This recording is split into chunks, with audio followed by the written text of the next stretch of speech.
jala murree itti himna nuti amantii keenya lubbuu keenya olitti jireenya keenya olitti biyya keenya olitti waan qabnu kana olitti amantii keenya jaallannaa jala muranii nuu beekuu qaban.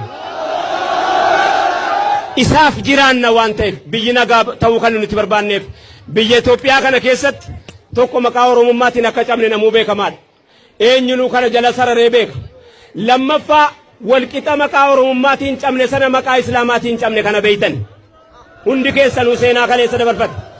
Warri kaleessa kana beeku kan akka Waaqoo Guutuu, jarra akka Hussein Bonee, jarra akka Jaarraa Abbaa Gadaa, roorroo kana lammantu warri achi dura turan abbootiin jaraa roorroo dadhabanii roorroo ba'aa dadhabee warra ilmaanitti kenne ilmaan fuudhanii asiin ga'anii qeerroo kaleessatti qabsooftanii fiddanii nagaadhaan nageenya bareedduu kan akka nuti wal argine walaasofnu nu gootan nagaa kana warra booressuu barbaadutu amantii islaamaatu qamaaliif namni islaamaa duraan madaa qabna yeroo itti bu'an nu taalla akka nu utaallu gochuudhaaf akka godhan waan ta'eef osoo sin utaalin seerattiin biyyattiin seera qabdi seeraan deemaa jirti seeraan bulaa jirti waan ta'eef